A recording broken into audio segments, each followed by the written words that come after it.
Apple cider vinegar is frequently used as a condiment and healthy meal.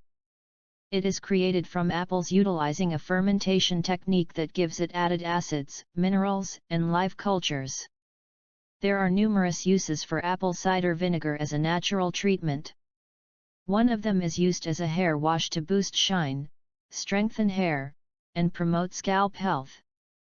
Apple cider vinegar may be a fantastic natural cure to explore, if you're experiencing hair problems like an itchy scalp or hair breakage.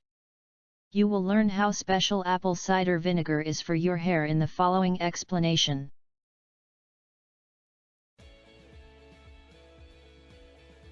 Alright, apple cider vinegar has way too many benefits for me to cover in just one video, so I'm going to stay in my lane and stick with hair.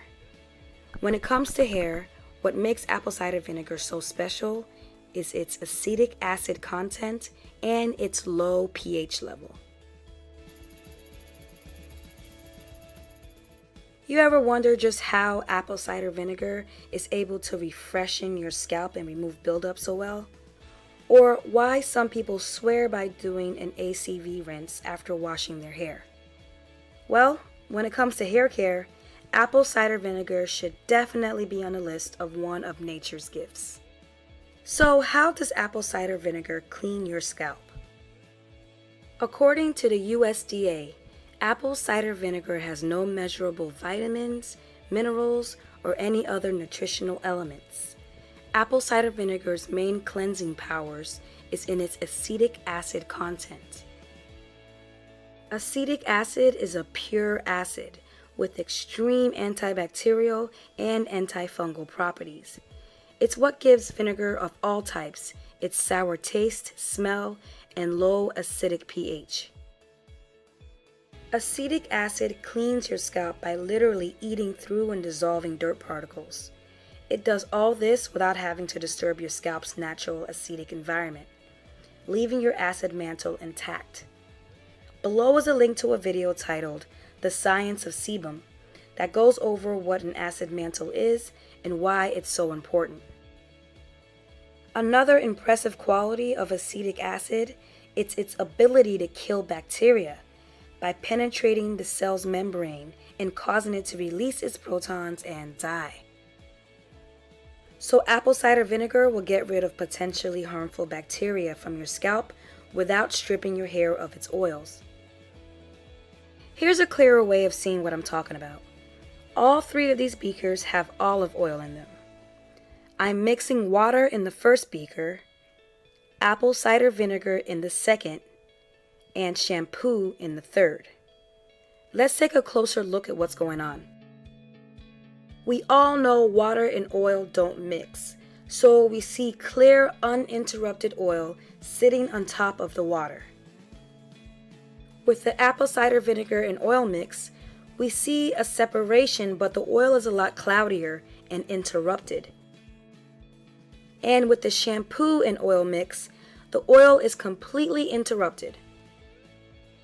This example is meant to show you that while apple cider vinegar won't remove the oils from your hair like shampoo will, due to its acidic pH, it will help break up the oils so it can move and coat your hair more easily. Apple cider vinegar has a strong, pungent smell to it, so in between washes, I use the pH stabilizing spritz instead, which has a pH of about 4. I use it on my scalp to help break up the built up oil so I can move it down the length of my hair more easily.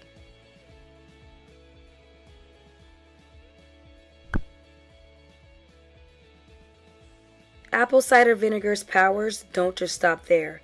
It also benefits your hair strands.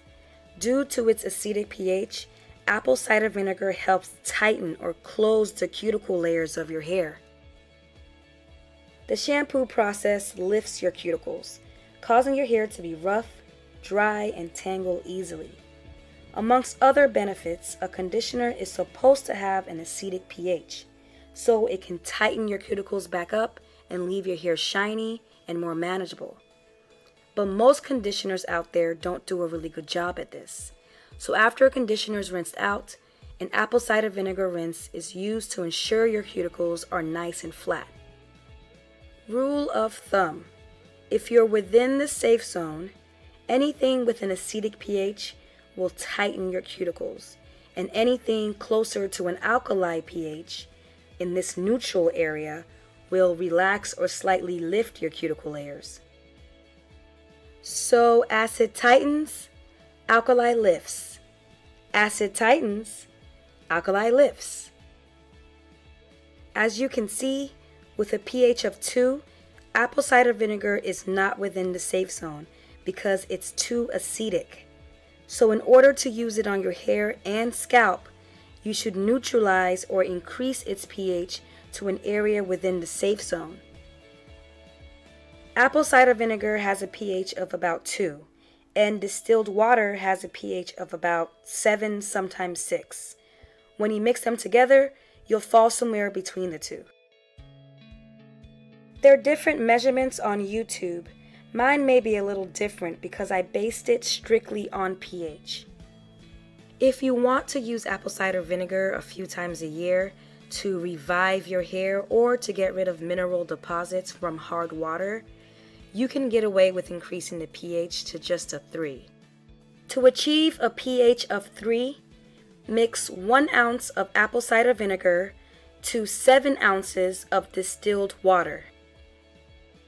But if you plan on using apple cider vinegar more often, it's best to increase the pH to about a 4, because using something that's too acidic too often will eventually eat away at your hair's cuticles. Remember, one move on the pH scale is not a 1 unit change. It's a 10 times unit change. So a pH of 3 is a lot different than a pH of 4, especially to your hair strands.